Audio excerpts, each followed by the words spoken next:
The Attitude Era was great and amazing and peaches and cream. That's what the power of nostalgia does. And yes, it was brilliant, but it wasn't a constant home run. There are some truly bizarre participants we have totally forgotten about. So I am Simon Miller, and let's drag them back into the conversation right now. Number 10, Giant Silver. That's right. Giant Silver was part of the Attitude Era, but how? He was part of the group known as the Oddities, which were just famous for hiding people like this because John Tenta was in there too. It's flippin' earthquake. I suppose this is why the WWF snuck Giant Silver in there, because look at his CV. The man was a former basketball player and MMA fighter, known very well to a specific audience when he did pop up in the company for a year from 1998. Really, it was just a look to the future as he was out there in the Happy Giant role, which Vince McMahon loved.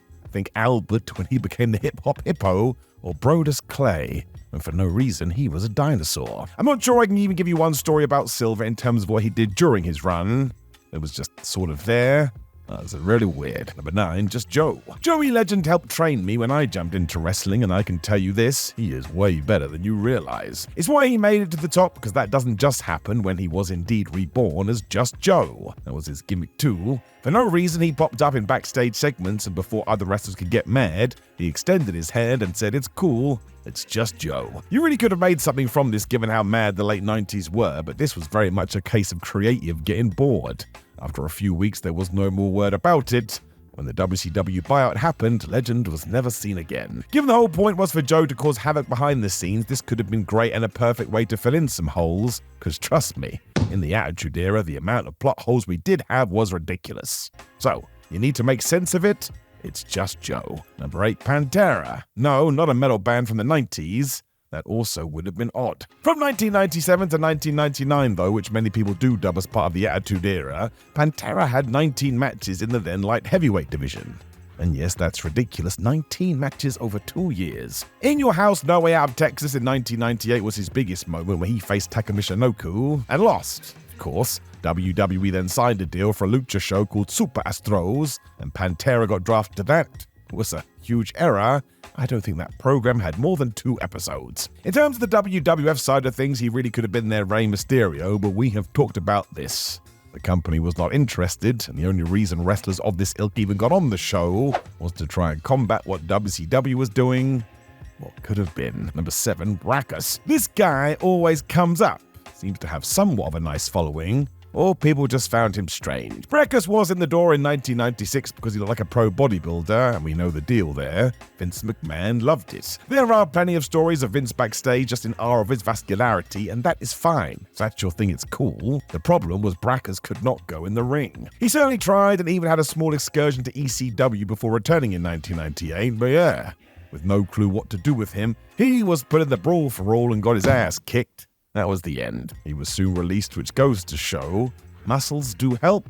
They are not everything. Number 6, Southern Justice. Now this could have worked. It was the team formerly known as the Godwins, and as their gimmick was pig farmers, they needed an updated one for the Attitude Era. Enter Southern Justice. They debuted in June 1998 under their real names, Dennis Knight and Mark Canterbury, and looked like they could kick your ass. We all forget this, but these two were huge. Everybody was back then. They affiliated themselves with Jeff Jarrett too, which should have been a great unit. When Canterbury's issues caught up with him and he was forced to retire through injury. Jeff would head back to the competition eventually too, and of course Knight became Midian.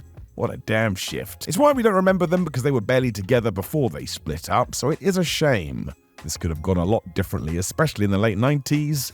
Groups really were the in thing. Number 5, K-Kwik. I am pretty sure R-Truth was around when wrestling first kicked off as an idea. The man doesn't age and he just keeps going. His win with The Miz at WrestleMania 40 sort of summed up how the fans feel about this guy, because it was nothing but love, and yeah, K-Kwik, as he was known then, was around during the Attitude Era. This was the year of 2000 when the chess pieces were being moved, including the New Age Outlaws. Because the Road Dogg needed a new partner, these two were put together. It felt like they could become a thing when disaster struck again. Jesse James left the company after some personal issues, and that all became quite problematic. Kwik had a mini singles run before he was let go, and yeah, he soon went to TNA as R-Truth and became the world champion. And be warned, if you do track this down, some of his promos, he was not holding back. It does mean it was a blink and you'll miss it cameo throughout this period, and here we are in 2024 and Truth is still around. I absolutely love it. Number 4, BB. Brace yourselves. The madness has arrived. It's no big secret now, though, that women during the Attitude Era were not treated right. It was more than them just being eye candy. Sometimes it got really dark. It feels like this is why BB was hired, also known as Barbara Bush, because her main role seemingly was just to be a model under the banner of wrestling. Know the deal. She debuted in 1999 as a paramedic, which is when, Jerry Lawler especially was stunned that somebody working in the medical industry could have big breasts. Don't know how to put it, but now I hate myself. I think even WWE realized they needed more than this, so in 2000 the Dudleys got their hands on her and powerbombed BB through a table. This was their gimmick at the time. You do not remember this though, as from saying hello to being written off, only 4 months passed. Alrighty then. She only had one proper match too, which of course was an evening gown encounter with Miss Kitty, Ivory and Jacqueline at Armageddon 1999. Now I have said that, let's just move on. Number 3, Sniper. It's another weird group, and boy howdy, in hindsight this was crazy. The Truth Commission. If you know, you know. You will instantly notice Bull Buchanan and Corrigan in there, who is also linked to the Oddities. So who is the third guy? Well, that's Sniper. Of course it is. Between 1997 and 1998, this was Bill's go-to partner of choice, and man, did that become a thing. Old Snipe only worked one singles WWF match the whole time he was there. This was against Ken Shamrock in February of 1998 on Raw. Somehow he lasted 5 minutes. By April he was gone when he returned to his native Germany, although that wasn't the worst. He was CWA champion when he left, so I'm sure they were all very happy when he came back. Number 2, Key. Ah boy. If you thought this was Gangrel at first, I get it, and yes, the name. Just think about it for a second. I bet you'd like a key of that. This is also Vic Grimes, for people with the knowledge, who debuted on Raw in July 1999 and had a grand total of 1 match after that on WWF Shotgun. Key teamed with Droz and Prince Albert to get a squash win. What a trio that is. Almost like we just pushed our hands together. He was going to work with the Godfather when an injury to the Pimp stopped that, which is when Grimes was sent to ECW. Management felt like he needed more experience. There really isn't much else to say about his Attitude Era run, as he was basically forgotten about, but again, he was called Key. I'm not sure what people were thinking. Number 1, Babu. Or Abu. That was his name when he debuted in 1998 alongside Tiger Ali Singh, when magically he became Barbu. Either way, this was the worst part of the Attitude Era. It's just offensive stuff. Barbu had wrestled a lot for ECW, whereas the WWF just wanted him to be an on-screen character for the most part, although he was Pablo Marquez at one stage, fighting in the Cruiserweight division. He then got 2 matches on the B shows when he was tied to Tiger, which was an issue, because as soon as Singh was let go, he was too. Babu was gone. Wouldn't bother looking up this gimmick either. It's just the bad side of wrestling.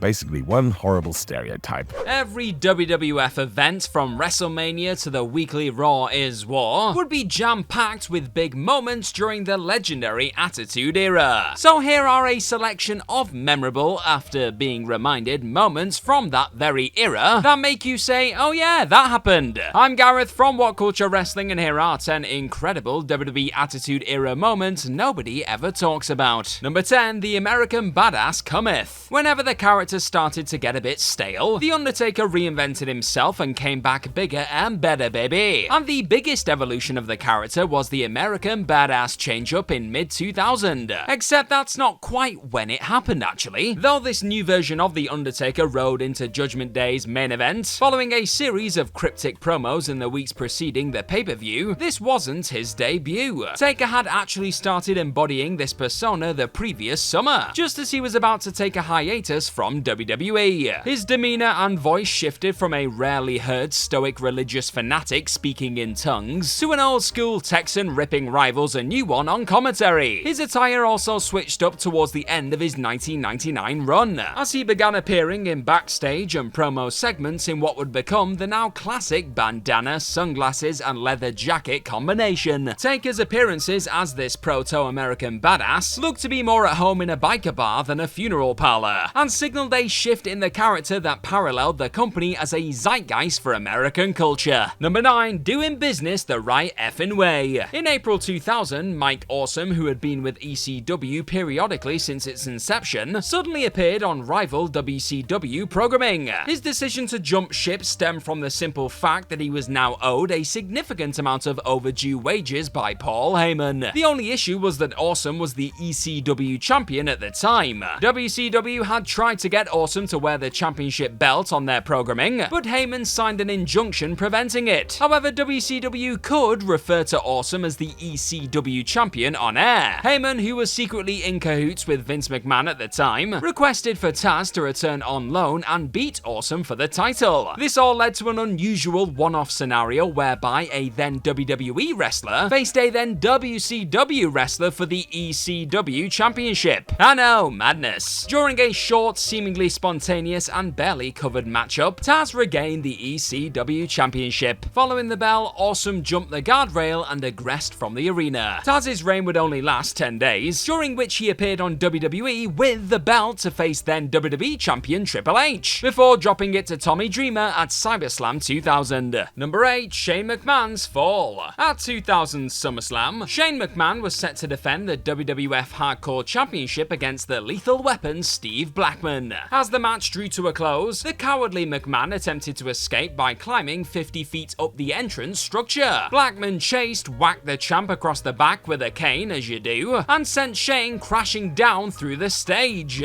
Blackman then followed with an elbow drop and scored the win. The image of McMahon falling was featured on WWE television repeatedly for the rest of that year. It wouldn't be until the following WrestleMania that Shane O'Mac would return to the ring. Shortly after, during Backlash, he would actually repeat the SummerSlam leap of faith from a higher structure in a non-title last man standing match against The Big Show. This time he wasn't falling, Shane McMahon bloody jumped. But whilst the SummerSlam fall was routinely repeated, the Backlash elbow drop was barely ever mentioned again. Number 7. Blood but no fire. At King of the Ring 1998, and within a year of his explosive debut, Kane would get a shot at the WWF Championship, facing the company's biggest star, Stone Cold Steve Austin, in a first blood match. The rules were that the combatant who made his opponent bleed from the face or the mouth would be crowned the winner, and thus the new champion. This stacked the odds against Austin, as Kane's attire covered all but his left hand. So confident was the challenger that Kane even promised he would set himself on fire should he lose. That's a confident Charlie right there. The matchup itself was pretty good. Austin was ridiculously over with the crowd, and fans needed to know how he could win, or if Kane's promise would be acted upon. However, after a wayward chair shot from the interfering Undertaker connected with Stone Cold's forehead, busting him open, the bell was rung. Kane's first championship reign had begun. So why isn't this pivotal big red moment so well remembered for its build, drama, and execution? Well, unfortunately for the main eventers of the evening, their contest followed that very infamous Hell in a Cell match between The Undertaker and Mankind.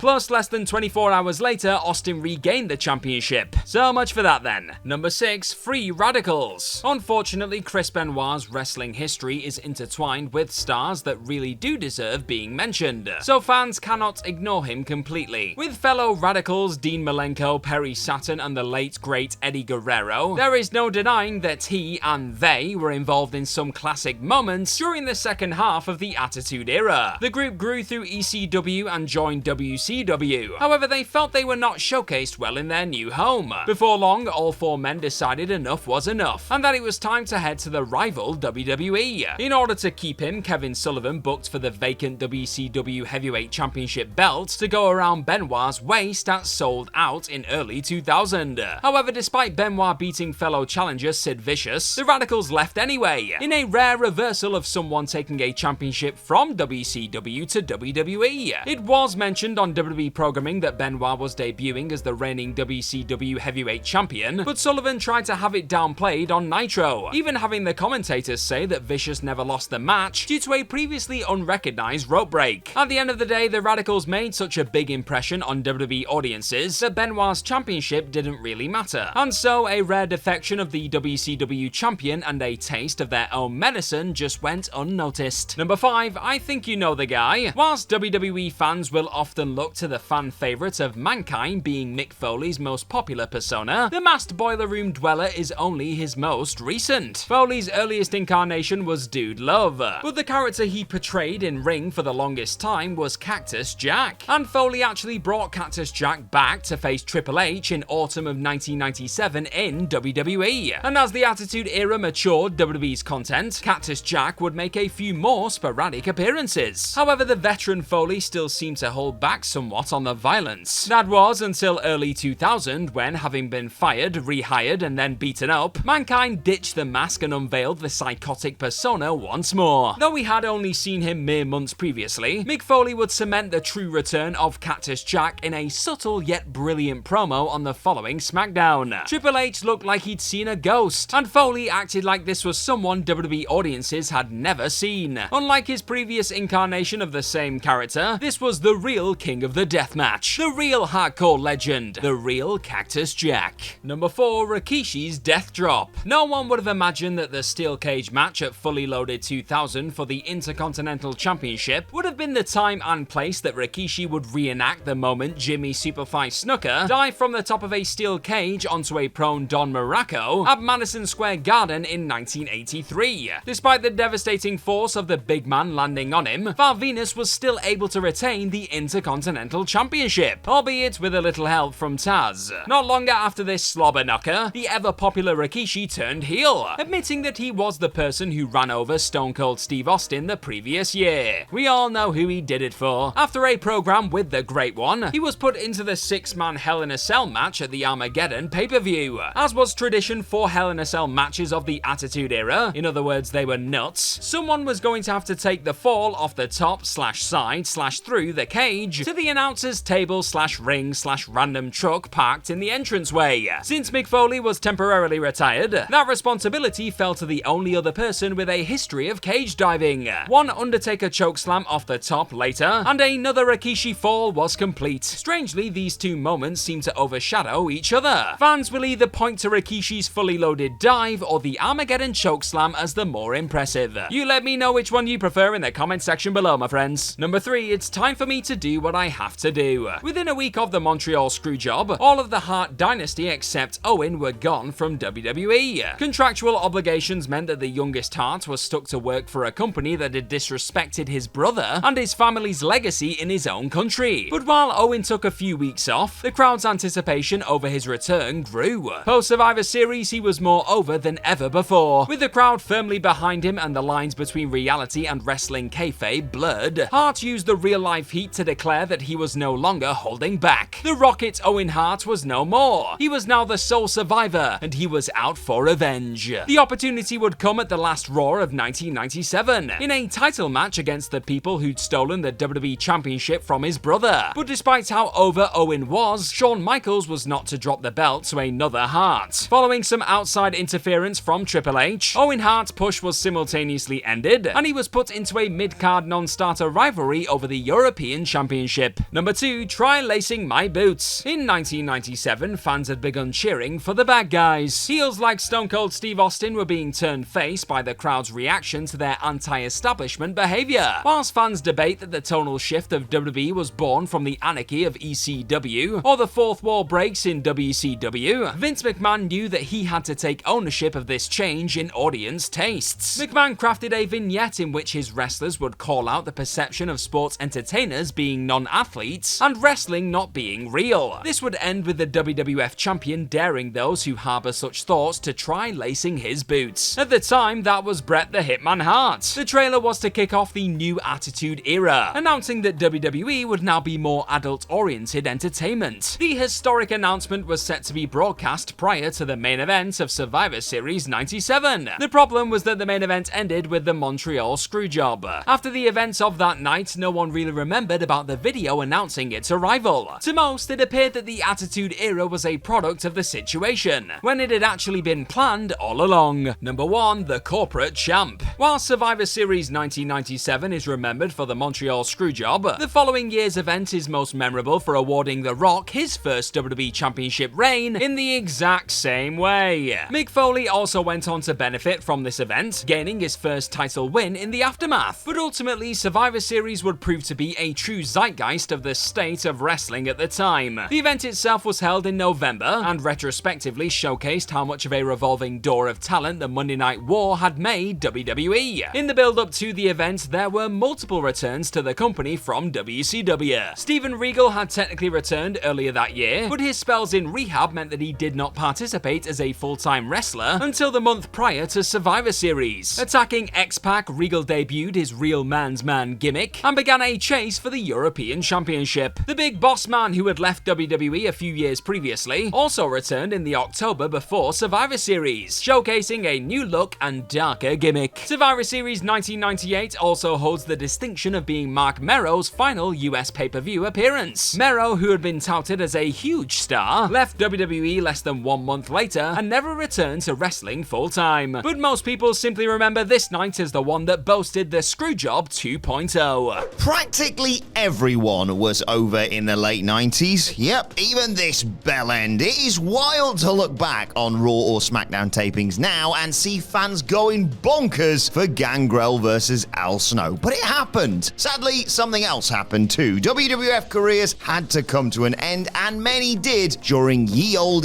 Attitude days. None of the examples given on this list are ultra memorable high notes either. In fact, you definitely won't remember how workers like Gangrel, the Public Enemy, kissed goodbye to an era filled with excess, raunch, cash, and ass. I'm Adam Wilborn from What Culture, and these are 10 precise moments when Attitude Era careers ended. Number 10, Gangrel. Look away now, Andy Murray. The vampire's blood-drinking gimmick became less of an ongoing concern in 1999, but he was totally de-emphasized throughout the year 2000. In fact, Old Ganger's last appearance on one of the major shows was a 90-second loss to Taz on the 17th of February episode of SmackDown. After that job, Gangrel dropped to the C-Show schedule and became a jacked/metal regular. His final televised bout was a WWF European title crack versus William Regal on the 11th of November 2000. That was a wrap on the one-time Brood leader. Gangrel only wrestled one more match, a house show win over Midian, more on him later, several days later,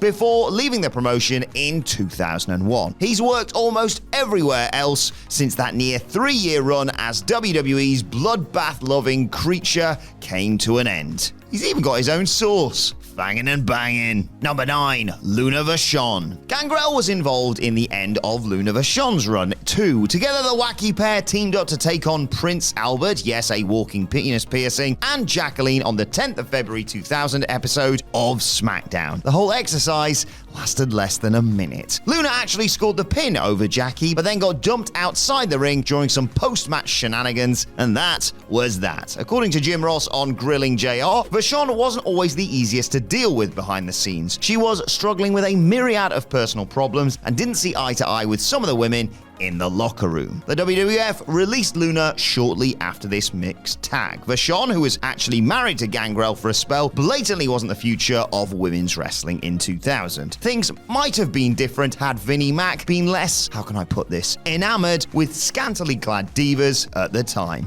But that was the priority. Number 8, Ahmed Johnson. There was a time when Vince McMahon told guys like Bruce Pritchard and JR that he could see Ahmed Johnson as WWF champ someday. The injury-prone wrecking machine did have natural charisma by the truckload, and he was popular with the fans, but it was just never going to happen. The boss had given up on Ahmed by mid-97, and things got even worse for Johnson as calendars trickled towards the new year. In February 1998, the muscle-bound Pet Project worked his final match at In Your House, No Way Out of Texas. His parting shot was hugging Ken Shamrock after a win over the Nation, and then performing a few dance moves for the crowd before leaving the ring. That, as it turned out, would be the last time Ahmed worked on a WWF card. Johnson left to take care of his sister, who was in poor health, and later claimed that racism behind the scenes didn't sit well with him either. Number 7, the Public Enemy. To say they weren't welcomed by the roster would be a gross understatement. Johnny Grunge and Rocco Rock were literally beaten up by the APA on Saturday Night Heat, then ignored before losing to the Hardy Boys on Z-List programming like Shotgun. Their last match for the Federation was taped on the 30th of March. By the time their clash with the Hardys aired, Public Enemy were already lining up indie dates and in talks with WCW about another run there. They'd never recapture their ECW magic outside Paul Heyman's cult-like organization. Number 6,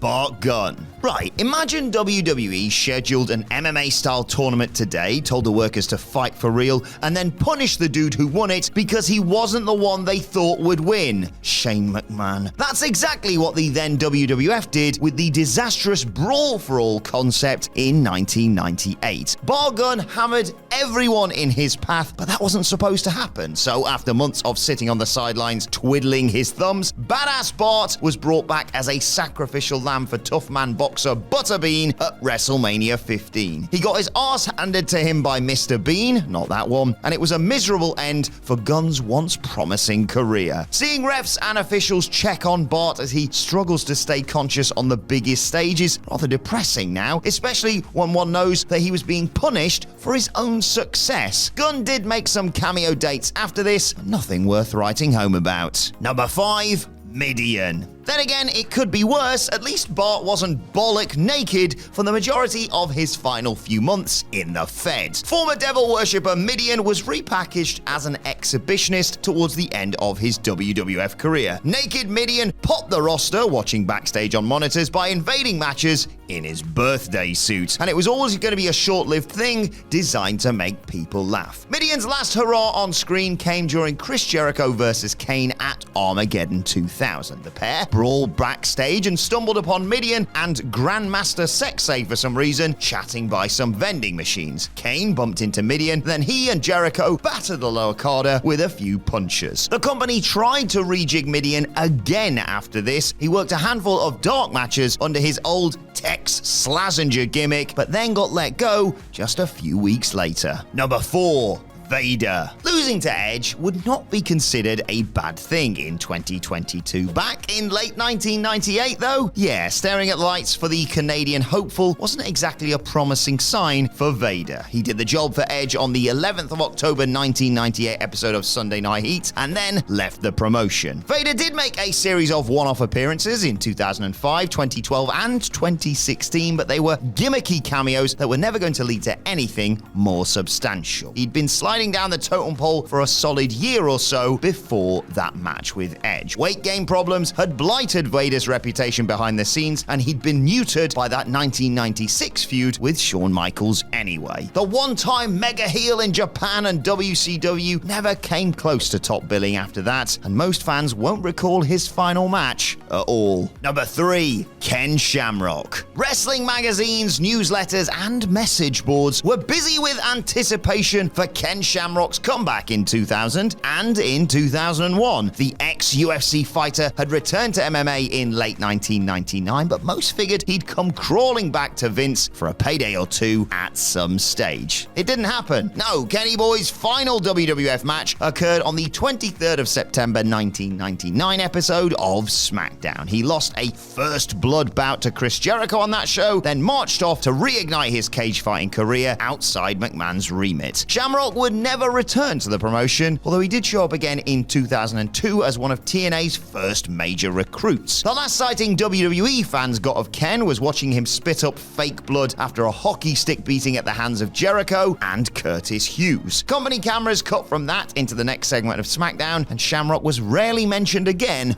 on TV. Number 2, X-Pac. Sean Waltman has become a darling, quite rightly, of the Nostalgia Pop crew during Hall of Fame ceremonies and Retro Raw episodes over the years. But his old X-Pac character was shelved over 20 years ago. In fact, Pac's final appearance as that gimmick was on the 8th of July 2002 edition of Monday Night Raw. NWO cohort Big Show helped a wounded Kevin Nash from the ring following their 10-man tag main event, and Waltman looked on alongside Shawn Michaels. Fans had been booing X-Pac out of buildings for almost 2 years by this point, and not in a good way. X-Pac heat, still hate that, was coined. WWF fans just wanted the character to go away, which is ever so slightly harsh given his skills and star power. Number 1, China. That is the face of a woman who doesn't want to work with other women. Chyna viewed her WWF Women's title reign in 2001 as a real step down from working next to the guys in the IC title scene. If anything, the former DX member believed she should be elevated up the card rather than scrap with Ivory and Lita for prizes management just wasn't really asked about. According to Lita, the pair did get on behind the scenes, but Chyna's face said it all after their bout at Judgment Day. That May match would wind up being the latter's last for the company. She tried to negotiate her contract for more money and then departed in November that year. This was a sorry end for someone who had been one of the most exciting and over acts during the rise of Attitude. We all love the Attitude Era, even though when you watch it back these days, you may question why. Especially when Val Venus the porn star is about to have his penis cut off with a giant sword.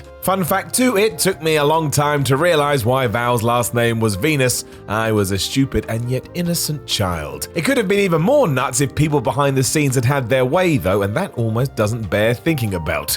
We definitely have pushed the envelope enough, but apparently others felt like we could have taken that envelope and set it on damn fire. I'm Simon from What Culture, and yes, this is 7 crazy WWE Attitude Era gimmicks that almost happened.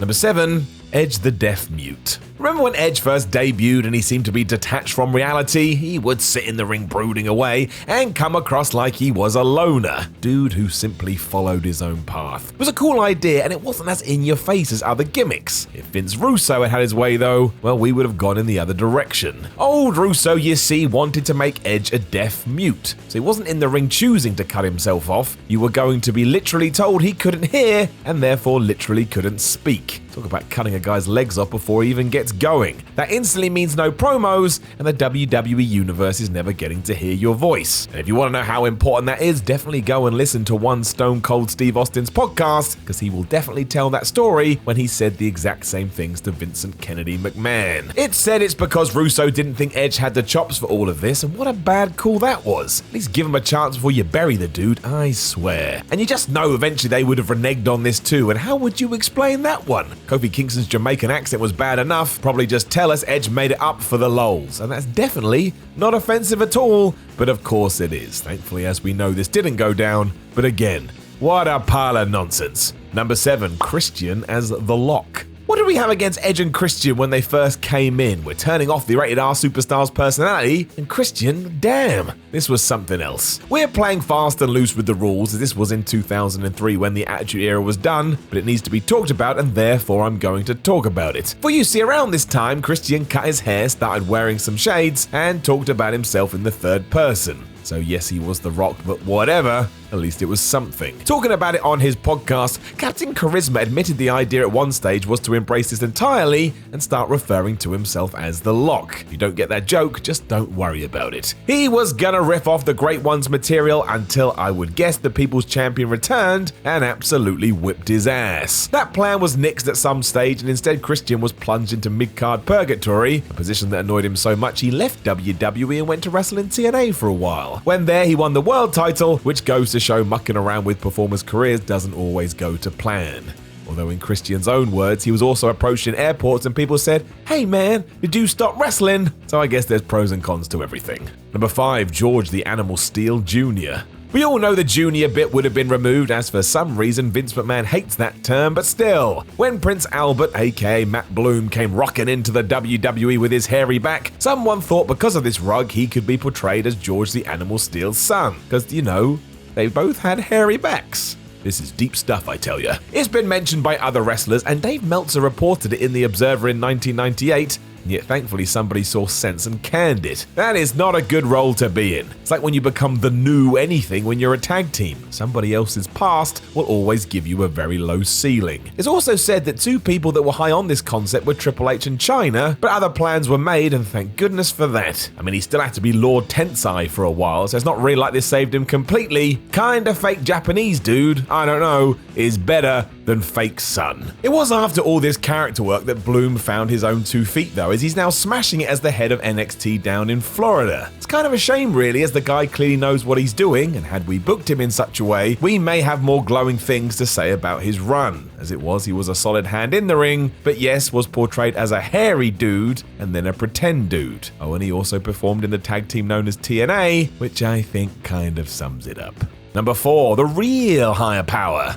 We all remember this, and wasn't it lovely? For weeks, The Undertaker and his Ministry of Darkness teased that their group of nut jobs was controlled by a higher power, but who on earth was it going to be? Some said it was Shawn Michaels, others Mankind. It was a true mystery that turned into a comedy when Vince McMahon of all people lifted up his hood to reveal it was me, Austin. It was me all along. Made no sense storyline-wise, but for that moment, well, it was probably worth it. It was so stupid, so glorious. The reason it was so confusing though is because this wasn't the original idea, shock horror. That honor belonged to the one and only Christopher Daniels. The brainchild of Bruce Pritchard, he had seen Daniels' shtick as the fallen angel and thought that would fit perfectly. He also knew what he was doing in the ring and was a brand new guy WWE could push, so this ticked a lot of boxes. Unfortunately, one it missed was what McMahon deemed more important than anything else, and that was size. As soon as he saw Chris, this idea was shot dead. So Vinny wasn't impressed, and after looking around and probably catching himself in the mirror, decided that what the hell, I'll just go and do it. That's gotta be the most Vince McMahon thing ever. Still, again, that reveal,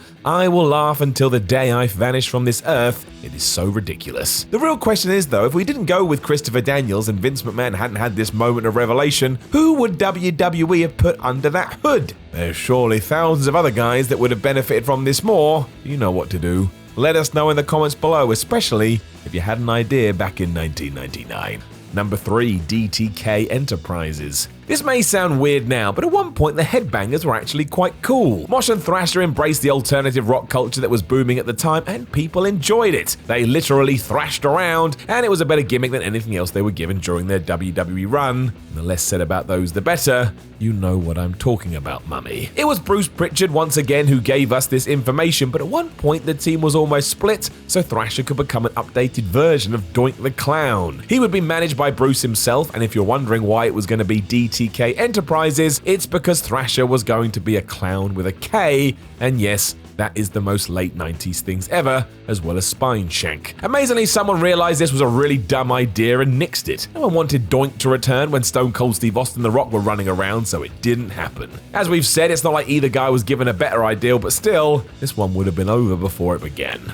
Number 2, Papa Shango 2.0. Unless you were a dumb kid like me, I don't think anybody wanted Papa Shango 1.0 in the early 90s. Again, I was a child, so assumed he could actually make the Ultimate Warrior throw up on command, but most saw this for what it was. Wrestling gaga, kind of offensive, but WWE disagreed. After turning Charles Wright into Karma, in 1998 somebody decided, well, that's not the right fit, and that Papa should smash it once again. Coming from Wright's own mouth during an episode of Table for Three, a year prior he'd even done test shots and makeup to re-debut the character during the Attitude Era. It was going to be darker, more sinister, and therefore likely be eventually put in the Ministry of Darkness, but after all that, McMahon changed his mind and shoved him in the Nation of Domination instead. It was the right move, as the chairman of the board realized it would be a bit silly to have a voodoo shaman as WWE presented a more adult product, but we have already mentioned that porn star, so who the hell knows? Number 1, Sable and the Undertaker. We've mentioned Vince Russo once already, and while he has his deserved critics, the one thing you can't fault him for is how he treated the entire roster. If you were on the books, he'd bend over backwards to make sure you had a story, and that's likely missing from today's product. Gave you a reason to care. This was true in 1997, and as Russo told on his own podcast, one of these concepts was Sable ditching husband Mark Merrow to go off with The Undertaker. The dead man would then transform into the more gothic version of his character a little sooner than he did, and Sable, well, she would be his demonic bride. And do you want to know why this didn't happen too? Because Taker's real-life wife Sarah wasn't too keen on the idea and went and got it nixed. Who knew she had more power than Vincent Kennedy McMahon? It's all very plausible given how high WWE were on Sable, but alas, she found her own way, as did the Phenom. Can you imagine that though? The Undertaker and Sable, maybe they'd have a wedding, somebody would interrupt that wedding, there'd be a load of gaga at the wedding. You know how wrestling weddings go. We had one recently when I'm talking here. It was Lana and Bobby Lashley. and it may have been the worst thing ever. The Attitude Era, a time remembered for Texas rattlesnakes kicking out the ass, great ones becoming megastars, some of the most iconic moments in all of wrestling, and blokes beating up cheese. Wait, what? Oh, you better believe that went down in this legendary era, folks, and that is not the only weird thing or just plain stupid thing that some wrestlers were made to do during this crazy time in the world of WWE, or F, or whatever. So with all that said, I am Gareth, this is What Culture Wrestling, and here are the 10 stupidest things WWE Attitude Era stars had to do. Number 10, Raven Murder Moppy. Now look, this was far from as stupid as wrestling in general ever got with the Raven character, with WCW's rewriting of the gimmick's history leaving a bigger stain on Scott Levy's legacy than this charmingly stupid backstage skit. But charmingly stupid is still stupid, folks. The former ECW champion was embroiled in a feud with Perry Saturn when he fed a mop into a wood chipper and laughed maniacally, going as Johnny Polo as he possibly could to get it over. He even played ventriloquist just to voice Moppy's terror as it got itself into the chipper. Now yes, it is a ludicrous piece of crap as a segment, but it is a testament to how over just about everything still was during this time, that an audible gasp could be heard as the head of the mop met its demise. Oh, the poor thing. Saturn sold it pretty well too, to be honest, perfecting his role as the hardest mother effer ever to be a bit of a daft lad. Number 9, Beaver Cleavage / Chaz shooting on his gimmick and his girlfriend. Now there will be more on the headbangers elsewhere in this list, but WWE got really damn weird with former member Mosh during a long injury layoff for Thrasher in 1999. Borrowing from 1950s sitcom Leave It to Beaver, a dreaded Vince McMahon, Vince Russo sweet spot, the rename Beaver Cleavage was mad into his mam's giant boobs, which were focused on when the script wasn't calling for puns about genitals. And when these vignettes failed to bring a one-dimensional gimmick to life, because why would they, the company admitted defeat via one of the odder work shoots of the era. Beaver dropped the gimmick cold in a promo before returning the following week as normal bloke Chaz alongside girlfriend Mariana, who was no longer cast as his mother. Yeah, you keeping up? Because I'm not. Until he dumped her and then, according to her accounts, physically abused her. Light on ideas for the lower card act, the company inexplicably decided to allege violence in the terminated relationship. Yeah, that'll work. Mariana sported black eyes and members of the roster and even referees were going hard on Chaz. Until a returning Thrasher revealed GTV clips of her applying makeup to set Chaz up for dumping her. In other words, like you really needed the reminder, do not revisit 1999 for progressive social commentary. Or in this case anyway, half-decent wrestling angles. Number 8, the Headbangers Working Cones. The Headbangers 1999 reunion barely registered in comparison to the other enormous money-drawing stories being told at the time, which is perhaps why Thrasher and Mosh elected to make a bizarre change to their aesthetic as the new millennium approached. It was sort of funny, like once, but not the kind of funny where you laugh out loud funny. And I mean especially not with The Rock legitimately popping you daft every other segment. So it wasn't really that funny at all, really. Shocking as it may seem, the Cones didn't make a difference in the trajectory of the former tag team champions. I know, I'm stunned. By 2000, crowds were tired of Sean Waltman's textured television matches, so if punters weren't buying him anymore, what chance did the used-to-be-over Marilyn Manson fans from 1997 have? In summary, if you ever want to know how quickly time passed during the Attitude Era, look for either Mosh and Thrasher's bouncing furry chests or crowd responses to X-Pac. Number 7, Kurt Angle disgraced a flag.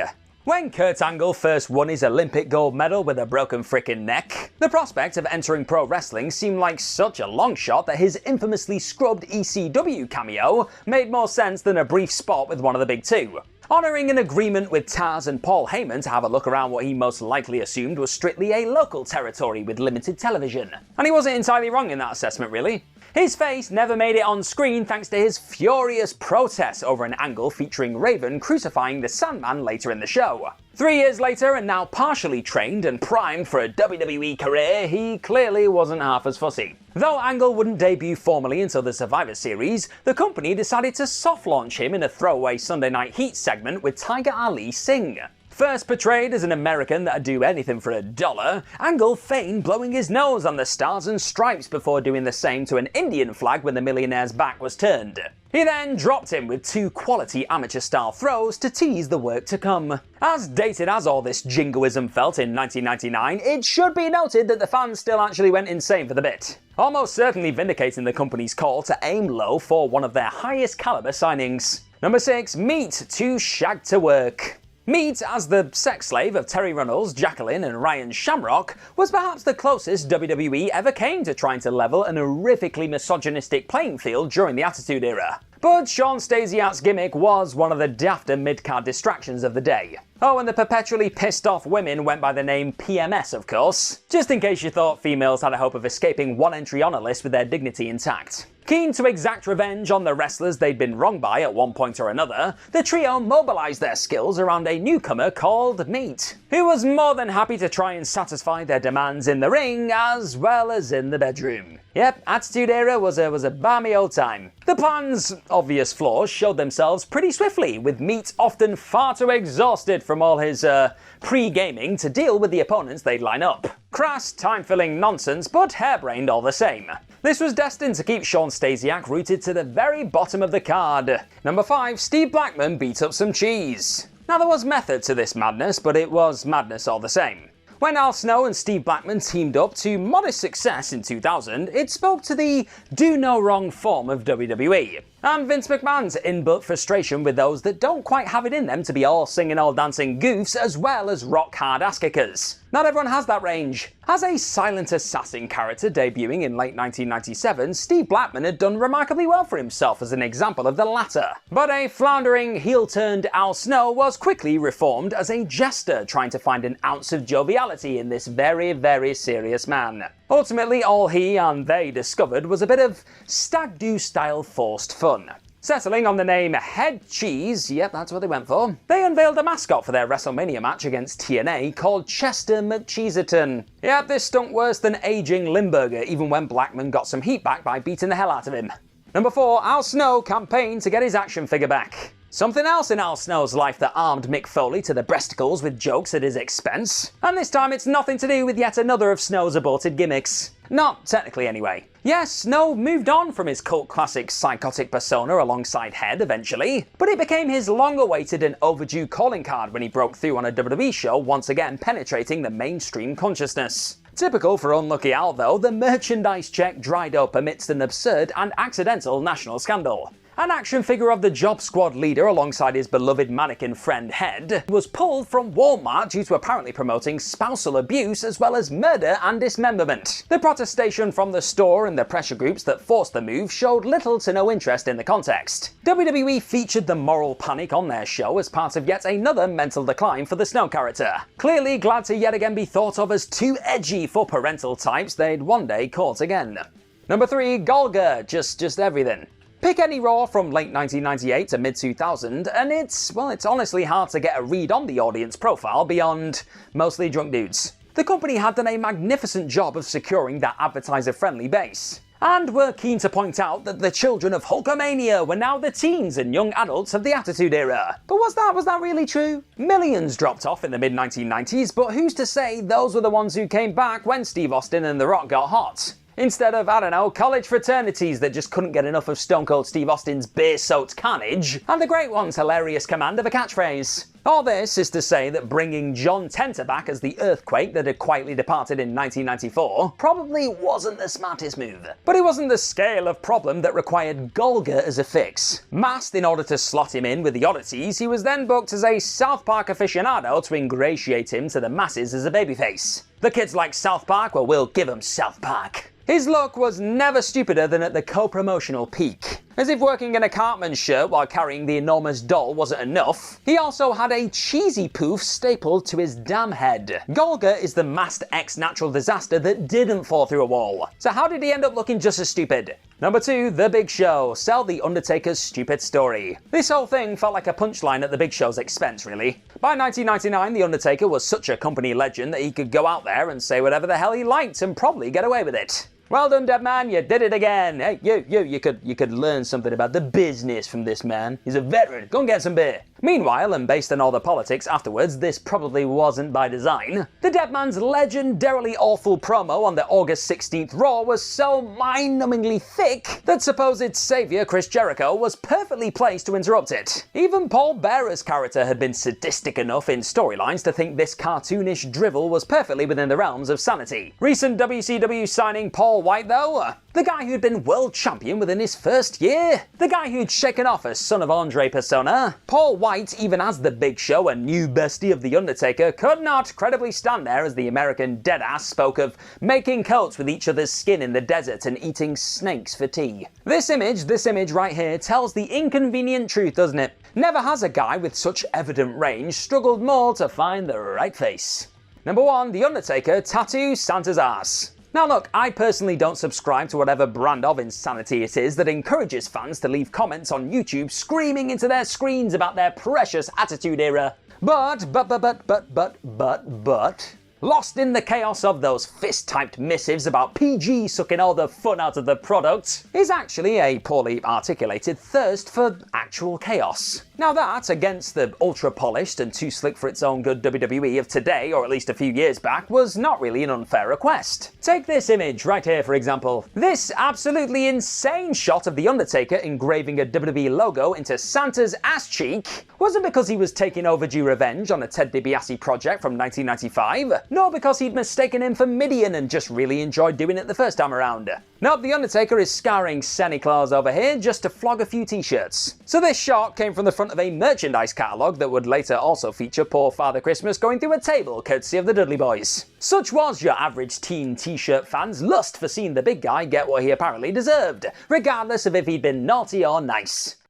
With so many legendary names lifting WWE's top prizes from 1997 to 2002, trying to figure out who ranks as the greatest 10 of the time isn't exactly an easy task. But it's hard to argue with the following names being the most successful, dominant, or just plain entertaining world champions ever to make their presence felt during the most must-see period in WWE history. I'm Gareth from What Culture Wrestling, and here are the 10 best world champions of the WWE Attitude Era. Number 10, The Big Show. On the back of his shocking debut in 1999 at St. Valentine's Day Massacre in Your House, bursting out of the ring and attacking Stone Cold Steve Austin mid-cage match with Mr. McMahon as you do, Big Show actually ended up finishing this balmy year as WWE Champion. And while the reign itself wasn't in any way memorable, his actual title win was definitely up there as one of the most shocking Attitude Era moments ever. After Austin had been pulverized by a car earlier in the evening, Show was eventually revealed as his substitute in a triple threat match boasting Triple H and The Rock at Survivor Series. But rather than have either of those established main event stars walk out of Detroit as the champ, the one-time WCW monster unexpectedly conquered the Game and the Great One with a little help from the Boss to win his first ever WWE Championship. Again, this was about as good as it got for Show as world champ during the time of Attitude, and Trips would regain his strap 50 days later. Yet he still found himself at the center of one of the most jaw-dropping title changes of the era, and for that he just about scrapes onto this star-studded top 10.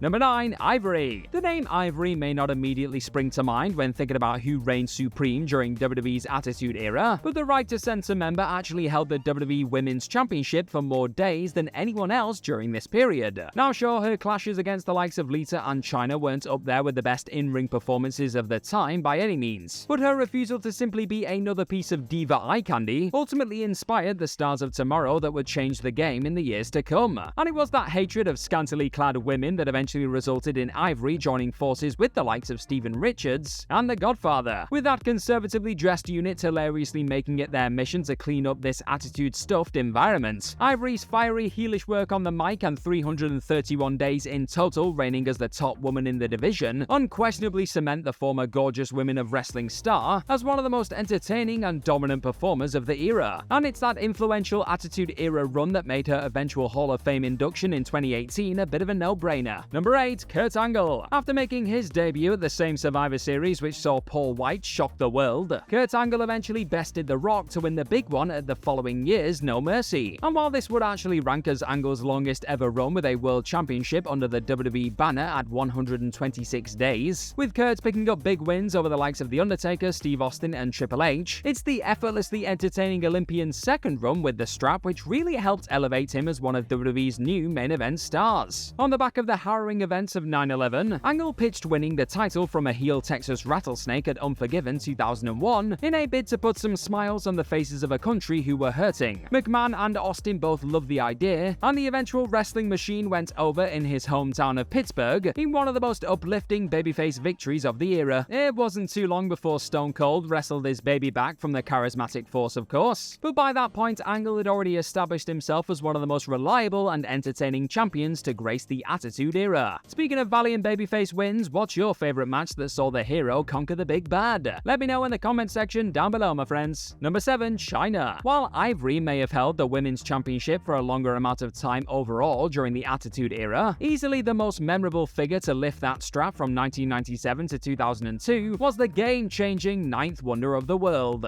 Throughout her time acting as Triple H's fearsome bodyguard and just generally dominating whoever dared to cross her in the middle of a squared circle, Chyna cemented herself as one of the most compelling and impressive figures on this roster brimming with attitude. On top of boasting an unrivaled 214-day single reign as Women's World Champion, the D-Generation X member also became the first ever woman to win the Intercontinental Championship, compete in the Royal Rumble, and even became #1 contender for the WWE Championship before leaving the company in 2001. And the fact she was still Women's Champion at the time of her sudden departure also means that the late Titan holds the title of being the only undefeated champ in the belt's history. All this adds up to a legacy that massively inspired everyone from Jade Cargill to Beth Phoenix to give this wrestling stuff a go in the years that would follow her unforgettable time in the middle of a WWE ring. Number 6. Chris Jericho. Though Le Champion himself may not be the biggest fan of his first official stint as WWE Champion, he'll still go down in history as the first ever undisputed WWE World Champion. And not only that, the dastardly Chris Jericho also toppled both Stone Cold Steve Austin and The Rock on the exact same night to win both the WWE and WCW championships at Vengeance 2001. Now sure, the reign that would follow didn't really live up to expectations, with the always entertaining Y2J ultimately being made to look and feel like a supporting character on TV, despite holding the top prizes in the company. Nevertheless, the easily detestable star was still able to somehow overcome both Rock and Austin in successful defenses at the Royal Rumble and No Way Out in the coming months, and carried the straps all the way to a WrestleMania main event versus Triple H. And reigning as both WWE and WCW champion for 98 days at a time when the aforementioned Attitude Era megastars were still very much present on the roster is certainly a commendable feat, even if Jericho himself would eventually claim it was terrible for him in hindsight. Number 5. Mankind. In terms of era-defining moments, do they get any more iconic than the sight of Mrs. Foley's baby boy lifting the big one in the middle of the Monday Night Wars? That absolutely chaotic and utterly delightful victory for Mankind over The Rock in January 1999 showcased the very best of WWE's Attitude Era. A rebellious D-Generation X warring with the corporation at ringside, a glass shatter blowing the roof off of the building, and Stone Cold Steve Austin helping everyone's favorite underdog fulfill his dreams of becoming WWE Champion. And it was in this moment that Mick Foley finally felt like he was being recognized as one of the company's real top players, after years of putting his body through hell for fans' entertainment. A couple more title reigns would follow not long after, with the hardcore icon ending the year as a 3-time WWE Champion after a number of battles against Rocky, Triple H, and Austin. His time at the top may have been relatively brief, but no one will ever forget the times this deranged legend overcame the odds to lift World Championship gold. Number 4. Shawn Michaels. The way he became the first WWE Champion to strut his stuff in the company's new period of attitude unquestionably left a bad taste in the mouths of many, but it's still hard to argue against the Heartbreak Kid being one of the greatest of all time, and one of the very best to hold the top belt during this adventurous era. Along with routinely taking the piss out of whoever was unfortunate enough to be in his sights, the D-Generation X leader took pleasure in regularly breaking the rules throughout his 140-day run as WWE's degenerate top champion. And after completely destroying his back in a casket war with The Undertaker, a pompous Michaels ultimately acted as the perfect foil to a white-hot Stone Cold Steve Austin heading into WrestleMania 14. Were it not for HBK's always chaotic and gripping shenanigans whilst holding that WWE Championship early into this edgiest spell in company history, the Attitude Era would have unquestionably been a lot less riveting and controversial. And while he may not have been everyone's cup of tea, the showstopper still found a way to always steal the spotlight when terrorizing Monday Night Raw with his gang of miscreants. Number 3. Triple H. Shawn Michaels' sudden retirement ultimately led to Triple H being given the opportunity to spread his wings as a main event talent. And over the course of this 5-year period of audaciousness, the game would actually lift World Championship gold on 5 different occasions. The first hilariously came to an end 20 24 days after he wrestled it away from Mankind, with eventual father-in-law Vince McMahon beating Trips for the gold on SmackDown in 1999 thanks to some Stone Cold assistance. His subsequent reigns then saw him cling on to his title in matches against The Rock and Steve Austin, with 2000 sitting as perhaps the strongest year of the Cerebral Assassin's career, as the relentless heel cemented himself as one of WWE's latest bona fide top names in his wars with Cactus Jack in particular. Trips also ended up walking out of not one but two Attitude Era WrestleManias as the top champ. Simply put, by the time this era was over, the game had already completed it twice over. Number 2, The Rock. If you'd told those telling him to die, Rocky die back in 1997 that this smiling jabroni was going to be one of the hottest stars in the industry in about a year or so's time, they'd have likely given you the people's eyebrow before it was ever officially a thing. But the charisma and magnetism that had always been simmering away beneath the surface was finally given the right platform to shine once The Rock waved goodbye to all things Rocky Maivia. And it was only a matter of time before the great one lifted the big one. Sure enough, yet another Survivor Series screwjob gifted Rocky his first WWE Championship, but the People's Champion was just getting started. A staggering 6 WWE Championships and 2 WCW Championships would ultimately fill out his trophy cabinet before the end of the Attitude Era, with the undeniable megastar excelling both as an obnoxious villain and irresistible anti-hero. Championship classics against Kurt Angle, Chris Jericho, and his arch nemesis Stone Cold Steve Austin all proved he was one of the very best to carry the top belt into a contest too, and the top prize always looked that little more desirable when draped over the future Hollywood icon's shoulder. Number 1, Stone Cold Steve Austin. It was never going to be anyone else, was it? Stone Cold Steve Austin's winning of the WWE Championship at WrestleMania 14 didn't just change his career, it changed the business. With Austin sitting at the top of the pile, WWE were able to eventually see off the challenge of WCW and ultimately grow into the most successful wrestling promotion on the planet. In the Texas Rattlesnake, fans had a fiery babyface figure they could fully get behind, with Austin hilariously clashing with his boss and regularly producing in-ring magic whenever a top prize was up for grabs. Whether he was going toe-to-toe with the Great One, staring down the Undertaker, or locking horns with the Game, the explosive Texan usually found a way to come out on top and made the WWE Championship feel like the most coveted gold in the game. And after throwing that gold over his head an impressive 5 times throughout the Attitude Era, with 3 of those wins coming in the main event of WrestleMania, it's safe to say Austin will go down in history as easily the most popular and successful world champion to reign supreme during that glorious 5-year spell of madness. So we all look back on the Attitude Era with rose-tinted glasses, even though on one episode, Kai and Tai tried to chop off Val Venus's PP.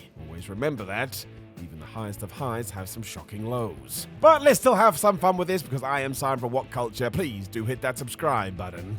This is 10 things you learn binge watching the Attitude Era. Number 10, the shift to Raw is War was needed. Mostly because we got the iconic dun-dun-dun-dun-dun-dun-dun-dun riff that I still sing today. It just worked. Raw went to 2 full hours for the first time on the 3rd of February 1997 though, and soon after the whole look of the show changed. By the 10th of March, it was a totally different product with a new huge Titantron, all the fireworks you could imagine, and the fact we now use the word war a lot. War means violence or something. This wasn't an accident either. Vince McMahon was well aware that the old design looked out of date compared to WCW's Nitro, and that really, the WWF was falling behind. Fair play to the powers that be, however, as they did react, and almost overnight Raw had shifted from a cartoon to being adult must-see TV. That message didn't get across right away because it took a while, but you know the deal. That did happen eventually, as McMahon led into the whole anything can happen approach. Who knows what would have happened if they'd held out any longer. I don't think Duke the Dumpster Drozy was going to be the answer. Number 9, nobody could see anything because of the signs. It is a common chat now, but you don't really get it until you go back and watch this period. But my word, the amount of signs is ridiculous. How anybody could actually see the ring, I don't know, because 99% of people likely had a big piece of cardboard in their face for the entirety of the show. It's great if you're watching on TV because it brings a kind of atmosphere we'll never get back. But given some of these things are in the air constantly, poor old Bob, who just wanted to see some wrestling, was likely very upset. The best part is, as the years ticks over, it gets worse, or better depending how you look on it. By 1999, it feels like signs have taken over the human race and they are now attending wrestling shows. And I swear, some people have multiple boards to fling upwards. totally out of control. So there is a plus side for it calming down a bit because, again, I can only imagine pivotal moments were missed by some as Brian 316 blocked their field of view. Truly is something else. Number 8, DX 2.0 with a better version of the group. So we can debate this forever, but if you watch things today, I think Triple H's post-Mania 14 rejig DX is the better of the two. The original incarnation with the game, Shawn Michaels and Chyna helped bring in the Attitude Era, but in terms of storylines and the impact on the TV show, the arrival of Billy Gunn, the Road Dogg and X-Pac is what cements the whole faction. It was around this time when fans really gravitated towards them as well, and the suck it catchphrase became more of a ha-ha rather than please suck my genitals. That's what it meant too, don't forget. Hence why when kids started crotch chopping and shouting that at their parents, the WWF was swiftly banned in many a household. It also sparked a feud with the nation which, while very controversial today, was loved during the late 90s. And if we're being totally honest, the first attempt does feel like it's there to help Michaels, as opposed to a stable being a stable. Everybody got over here and became a bigger superstar thanks to it too. And if you need the real evidence, head to the summer of 1998. Because good grief they are beloved, maybe even more so than you remember. Number 7, Austin vs. McMahon at SummerSlam 98. Now this didn't happen as we know. Steve Austin and Vince McMahon wrestled their first match on the 13th of April 1998 Raw, but it was more of an angle than a match. This was all intentional though, because the WWF was testing the waters and there was a massive demand for it. It was why all of a sudden it felt like we were indeed going to do this at that year's SummerSlam. No reason not to, really. Come August, the audience was desperate to see the Rattlesnake destroy the Boss, and as the event was going to be live from Madison Square Garden, why the flub not? I can't really give you the answer because instead we did go with Austin versus The Undertaker. Now I can't take too many shots at this because as a child I was so excited about this clash, I faked a sick day to get it off school. When you do get in the time machine, it seems bizarre everybody wasn't more obvious with this. He was right there. As it turned out, we'd pulled the trigger at the St. Valentine's Day Massacre pay-per-view in early 1999. And while that still sent people crazy, I tell ya, if you ask me if it felt a little bit too late, my answer would be yes. Maybe McMahon just didn't think he could do a proper match, which was true, but he always made it work now, didn't he? Number 6, Raw rarely has great matches. The term great matches is debatable, but in terms of what we get today, we're spoiled. You get 5-star classics on a weekly basis, be it on WWE, AEW or New Japan TV. That wasn't the same in the late 90s. Raw didn't really care about having these kinds of bangers. It wanted to take you on a roller coaster ride and supply you with all the moments you could handle. That's why there's so many good YouTube clips featuring Steve Austin, The Rock, Vince McMahon, Kane, The Undertaker, Mankind, DX, and the rest of them. If you do go back through both 1998 and 1999, there's only a handful of Raw matches that feel impressive. But the big reason for this is because most only go 2 minutes before there's some sort of DQ. That is by design though, as everybody is desperate to get to the next promo or backstage skit.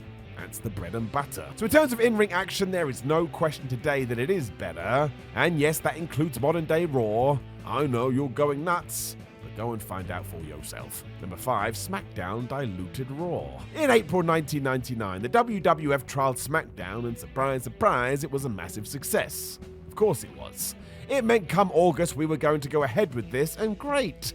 More content when the wrestling world was on fire. Sounds good to me. The problem looking back now is I don't think the company was totally prepared for this, and trying to stretch out angles across the week rather than in one evening is apparent almost instantly. Head writer Vince Russo also left soon after this due to the extra workload and tensions with McMahon, and you can see that on the screen too. Sometimes it feels a bit like nobody cared. The beauty is no one realised it back then, which is all that mattered. But with your retrofitted glasses on from a 2023 world, it's quite clear what happened here. We jumped in mostly because WCW had Thunder, but look, 24 years on, SmackDown is still an absolute beast. As long as you get there in the end, I don't think it massively matters. Number 4, the Radicalz were doomed. Now, don't get me wrong. When Dean Malenko, Eddie Guerrero, Chris Benoit, and Perry Saturn jumped ship to the WWF, it was a flippin' big deal. Fans always loved a good switcheroo, but when you see the foursome turn up in 2000, you already know. Because while Benoit had clearly been earmarked for things and Eddie Guerrero was going to get his chance, Saturn and Malenko were left out to dry just because, you'd assume, Vince McMahon didn't see much in them. It's why the boss felt like he had to manufacture this, hence why Dean became James Bond and Perry fell in love with a mop. I mean, that was a punishment, but it all tied in. McMahon didn't trust them, which was the same for Eddie at first. He just got too good to deny after a while. With your wrestling brain turned on though, go and watch this and say you don't see it though. You most definitely will. Number 3, Mick Foley is the only good commissioner. Mostly as the rest were kind of just there to be there. For example, when Shawn Michaels was the commissioner, he wasn't really the commissioner. He was better than Sergeant Slaughter, but only because his name value was bigger. But in terms of being involved with the storyline, neither ever really did much of anything. They were just a floating presence if we needed an angle to make sense. When Mick Foley took it on, he clearly wanted to make it his own, and he did. He was not only a joy week to week, but because he was playing a babyface role, there is so much relief to this after all the McMahon-dominated angles. To be honest, whoever came up with it deserves a prize. As soon as Mick is in charge, Raw gets an obvious lift. He's also genuinely hilarious when there's room for it, and everything we did with Edge, Christian, and Kurt Angle should be in a museum. Just excellent. Number 2, there were genuinely funny moments. And arguably, WWE is not as good as such ideas today as they were back then. I mean, we all know that Vince McMahon loves toilet humor, do with that what you will, but it's the freedom of the performers that makes this work. Steve Austin and Kurt Angle running around like idiots in 2001 still holds up today, and Deborah deserves a mention here too. Her constant eye-rolling makes the silliness even better. I mean, what are these morons doing? SmackDown seems to have the lion's share of these, but Raw is certainly not struggling for them, and it did kind of feel like we lent more in this direction during the Attitude Era than maybe we do now. I suppose you need the talent in order to get these work, but I, for one, would welcome more of these. You know the deal. 4 words. Goofy wrestling for life. Number 1, Steve Austin wasn't missed in 2000. And that doesn't mean the WWF wouldn't have been better with him. It would have done. But given how big of a star he was, it's a feather in the cap of everyone else that when he is out with a serious neck injury, the show basically keeps on ticking over.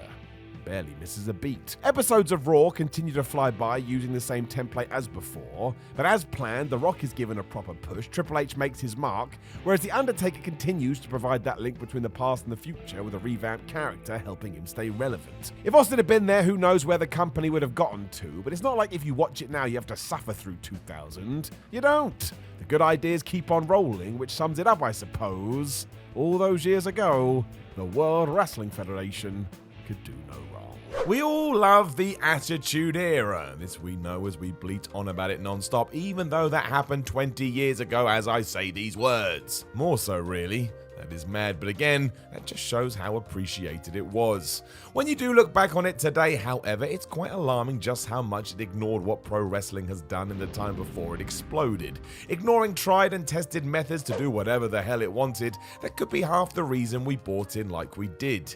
We weren't trying to pull the wool over the eyes of the audience any longer, we were actively flaunting it in people's faces. Whether that helped today is anybody's guess, but it's definitely something we should look at. I'm Simon from What Culture. This is 9 times WWE's Attitude Era broke the rules of professional wrestling. Number 9, the open rejection of a character. This is the norm today, and we hear it on Raw and SmackDown every week. Be it the crowd actively booing a garbage decision or something being dropped from nowhere, if an idea has gone sour, we don't put up with it for long, and believe you me, that wasn't always the case. Back in the day, there was a certain loyalty to a persona, especially when they first broke onto the scene. How else do you think Duke the Dumpster Droese lasted a year in that role? That's who he was, and we don't mess with it. When the Attitude Era rolled around though, it wasn't going to fly, and proof of that was served up when WWE broke the Headbangers up and repackaged Mosh as Beaver Cleavage. That name alone is horrendous, but seeing him also have an unhealthy relationship with his mother's bosom was wrestling at its lowest. I mean, what the flip was this? It died day one, and not only did the audience let everybody know this, but management agreed and even let Mosh go on camera and say how crap it was. Kayfabe was long dead before this time period, but still, that was incredibly eye-opening, even more so because 10 years prior, Vince McMahon was telling Ted DiBiase that if he even thought about not staying in character, he would kick his ass. The Attitude Era acknowledged gimmicks and the wrestlers behind them, and it made for some serious, compelling viewing. The wall had been torn down. Number 8, winners and losers. Do you remember the Job Squad? Probably not, as they were only around for a minute, but they were a faction that, as their name suggested, were a bunch of jobbers. Think of that. They even had a t-shirt that read 1, 2, 3, 4 life, and it was just waving a big flag to say, we know we're part of the lower card, but what the hell do you want us to do? Made up of Al Snow, Bob Holly, Too Cold Scorpio, and Dwayne Gill, it was a real step forward by WWE in telling its audience that wrestling was not competition, and was in fact some sort of dance where someone had already been given the nod. Even stranger within this storyline, this foursome were mad about where they had ended up in that battle and decided they were going to air their grievances on television. This has grown as the years have passed by to the point now it's more about having a good match than winning or losing. By actively saying that enhancement talent exists within the industry, we drew a line under what competition usually means and went in the opposite direction. Number 7, the art of selling. Following on from this, those in the Attitude Era were also happy to talk about what selling was. When I first got into wrestling, I had no idea what that meant, but fast forward to 1997 and I definitely did. How could I not? It was shone right in my face. A huge example of this came at Backlash 2000 when Kurt Angle was meant to take on The Big Show. Instead, he got The Big Show dressed up as Hulk Hogan, and after a pretty damn good Hulkster impression, he did away with the Olympic hero in around about 3 minutes. Given that Hogan was famous for his hulking up comeback meant that we had to have that in this scrap too, and when it happened, Jim Ross on commentary joyfully shouted out, "There's the no sell!" He was of course referencing the fact that when the Hulkster did this, he would feel no pain, but to hear that in your ears so blatantly was strange. He may as well have yelled, "It's time for that man to pretend to be in pain!" But we can't do that, because when you break wrestling down that much, it starts to sound silly. Number 6, come together. One of the most memorable angles of the Attitude Era is when the New Age Outlaws underlined the fact they were proper heels by putting Cactus Jack and Chainsaw Charlie in a dumpster and pushing it off the stage. It was a horrific bump and JR did an amazing job at making you think you'd seen something terrible. This wasn't wrestling, we had gone too far. Amazingly, the entire roster agreed. Throughout the night, both good guys and bad guys stopped existing on both sides of the fence and joined up to say that Billy Gunn and Road Dogg had screwed up. No matter the feud, they shouldn't have done it, and seeing heels and faces agree only added to the situation and made the tag team feel even more dangerous. It was a real highlight of the time because it showed there were consequences for your actions and that other wrestlers were watching the program. Never really touched on that before, unless it was an individual viewing their rival at an awkward angle backstage. Number 5, the importance of getting over. Once again, as a kid, you didn't care about this. What does that even mean? Getting over? Getting over what? An industry term that found its way into the wrestling lexicon in the late 90s. It did so because both wrestlers and the crowd were happy to talk about how important this was. Maintaining popularity was at the top of everybody's game, even more so than winning titles, because it resulted in more TV time, which were doing incredible ratings. You can't be fired if you're an integral part of things, and you're likely to be earning more cash too. It also became the barometer for how you were going to be used. From this point all the way to right now, wrestlers were judged on how over they were, and if you weren't over enough, you were in trouble. Think about how many times we heard about DX stopping someone's push because that box wasn't ticked. You could look great and be having 5-star matches, but if you're not over, forget about it. Back to the start you go. I suppose this all ties into how the Attitude Era exposed the business side of the industry, right down to the metrics those in the back use as to who slotted in where on the card. Number 4, people's real names. Look, Hulk Hogan is Hulk Hogan, Randy Savage is Randy Savage, and Roddy Piper is Roddy Piper.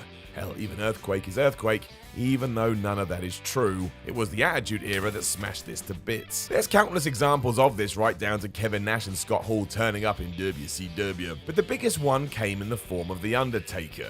As WWE built the Ministry of Darkness storyline and who the higher power could be, people on the roster began to openly refer to the dead man as Mark. Who the flip was that? Well, it was the Phenom's real name. Mark Calloway was thrown into the works to try and get across that the human being had become lost in his character, and that would never have happened at any time before this, especially not with Taker. He had been so protected, a fact that continues today, but because of the time and place, those rules were thrown out the window. It would get a shock from the audience to hear this, and to be fair, that was true.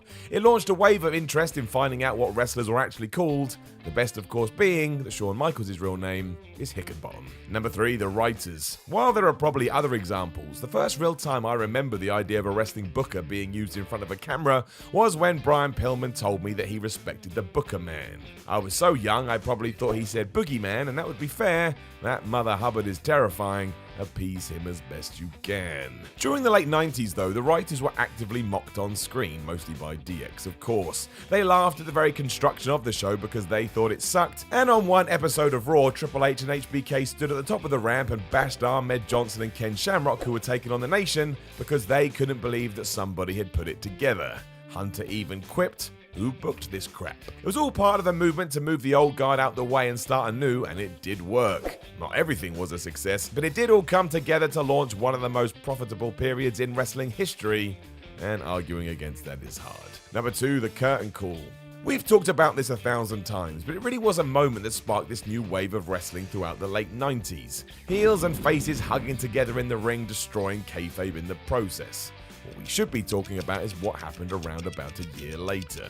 During the October 6, 1997 Raw, the show opened with DX gloating about beating The Undertaker at Bad Blood and setting up Shawn Michaels' title match against Bret Hart at Survivor Series. Rather than use footage from the match though, we were shown the curtain call. Shawn and Trips then openly mocked the whole thing, pretending to be shocked that a good guy and a bad guy could embrace in the ring, and no doubt Vince Russo was backstage doing backflips. We were going full hog with this one, and no one was going to say otherwise. It's one thing to let it happen, but then to mention it again down the line because you want to make it clear you don't give a shib, well, it works both ways.